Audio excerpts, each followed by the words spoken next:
Assalamualaikum warahmatullahi wabarakatuh. Saya Baiki Febrianto, kelas S1 Farmasi B, semester 4. Ini saya akan menjelaskan hasil responsi saya yang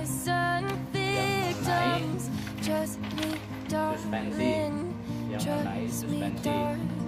Nah, di sini saya mengambil dari jurnal. Menurut jurnal Fitriana Wawan Alway Khairul Anwar. Nanti di sini saya akan cantumkan jurnal saya di sini. Langsung saja kita memasuki pada formula baku. Formula baku saya pertama ekstra daun etanol, daun Aquilaria micropar bail. Nah, itu sebagai zat aktif. Nah, propilen glikol tersebut sebagai pengawet. Nah, CMCNA di sini sebagai suspending agent dan natrium benzoat sebagai pengawet, perasa sebagai perasa juga, dan teh sebagai zat tambahan, dan aquates sebagai zat tambahan. Di sini saya akan menjelaskan daun Aquilaria itu apa sih sebenarnya? Itu daun baharu sebenarnya. Nah, itu diketahui mengandung beberapa senyawa metabolit sekunder seperti golongan senyawa flavonoid seperti tannin dan fenol. Itu menurut Andrangan Yinyan 2015. Pada salah satu kandungan fitokimia dari gaharu adalah flavonoid yang dalam beberapa tanaman telah banyak dilaporkan aktivitas farmakologinya, antara lain berefek sebagai antioksidan, anti gastritis, anti inflamasi, anti reumatik, anti trombosis, anti kanker, dan anti alergi. Itu menurut Anjanin 2015. Dan di sini ekstra etanol daun Aquilaria itu perlu dibuat dalam bentuk sediaan farmasi. Mengapa? Karena untuk memudahkan pengguna. Salah satunya sediaan yang dapat diaplikasikan adalah suspensi. Suspensi adalah sediaan cair yang mengandung partikel padat tidak larut yang terdispersi dalam fase cair. Itu menurut Kementerian Kesehatan Republik Indonesia tahun 1995. Kita lanjut saja dari bab kedua. Bab kedua itu literatur reformulasi. Literatur reformulasi itu pengembangan formula didapat dari jurnal yang berjudul Formulasi and Evaluasi Stabilitas Fisik Suspensi Ubi Celembu. Nanti saya cantumkan jurnalnya di sini. Formulasinya itu yang pertama itu ubi celembu sebagai zat aktif, CMCNA sebagai suspending agent seperti yang jurnal pertama. Nipagin itu sebagai pengawet, PGS itu sama sebagai suspending agent seperti CMCNA.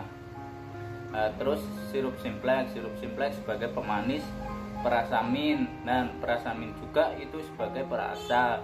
Tapi kalau perasamin itu mungkin perasa yang segar-segar gitu. Nah, yang terakhir adalah aquades itu sebagai zat tambahan.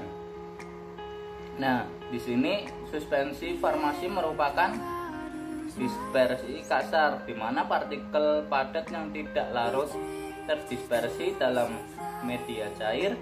Seperti suspensi dalam farmasi digunakan dalam berbagai cara, antara lain injeksi, intramuskular, tetes mata, oral, dan rektal. Nah, suspensi oral dapat didefinisikan sebagai preparat yang mengandung partikel obat yang terbagi secara halus disebarkan secara merata dalam pembawa di mana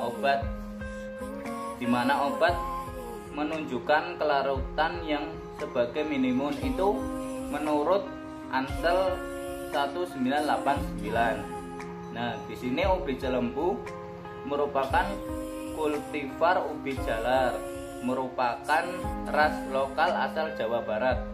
Ubi jelembu memiliki kandungan vitamin A yang cukup tinggi. Selain vitamin A yang tinggi, juga mengandung kalsium, vitamin B, vitamin B2, niacin, vitamin C, alkaloid, flavonoid, serta saponin.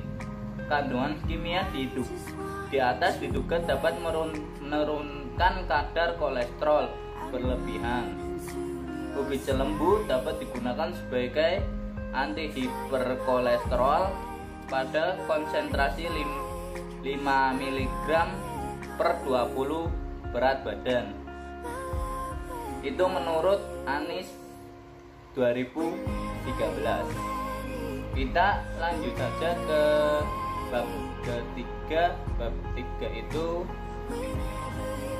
reformulasi. Nah, di sini saya mengambil zat aktifnya sebagai ubi jelembu, terus propilen glikol sebagai pengawet, napagin sebagai pengawet, sorbitol sebagai pemanis, sirup simplex sebagai pemanis, CMCNA sebagai zat banding agen, natrium benzoat sebagai pengawet, perasammin sebagai perasa, dan aquades sebagai zat tambahan.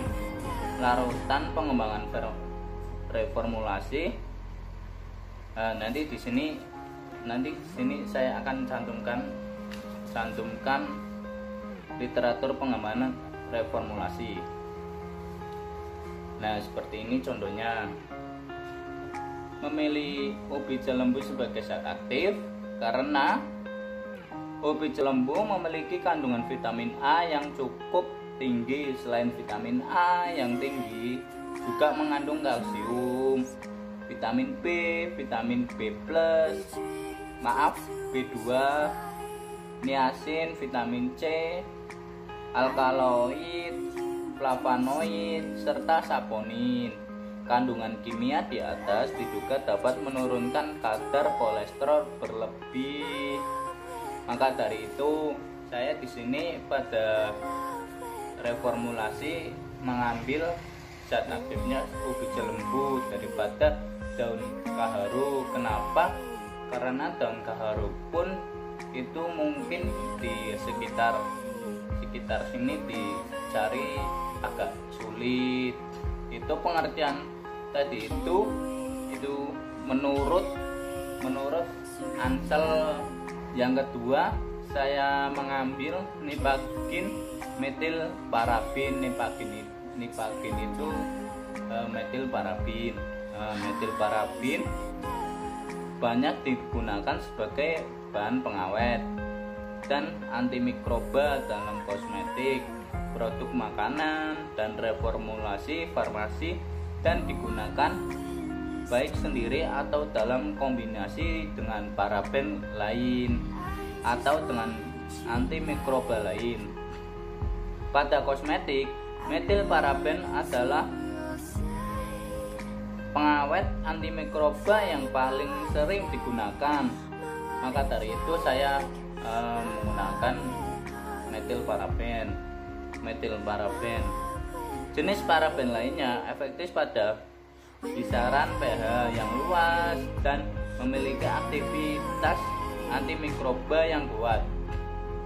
Metil paraben meningkatkan aktivitas antimikroba dengan panjangnya rantai aktif, namun dapat menurunkan kelarutan terhadap air, sehingga dengan panjangnya rantai alkil namun dapat menurunkan kelarutan terhadap air, sehingga paraben sering dicampur dengan bahan tambahan yang berfungsi meningkatkan kelarutan. kemampuan pengawet metil paraben ditingkatkan dengan penambahan propilen glikol. Itu menurut Rewo 2005. Nah, yang ketiga, saya mengambil sorbitol. Mengapa saya mengambil sorbitol itu sebagai pemanis? Karena sorbitol itu pemanis alami. Nah, di sini sorbitol digunakan sebagai bahan pemanis, humektan dan sebagai diluent pada tablet dan kapsul.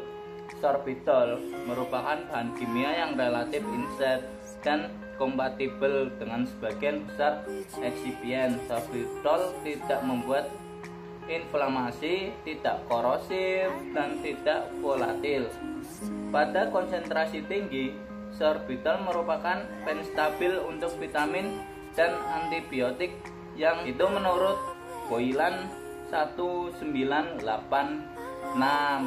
itu mengenai sorbitol.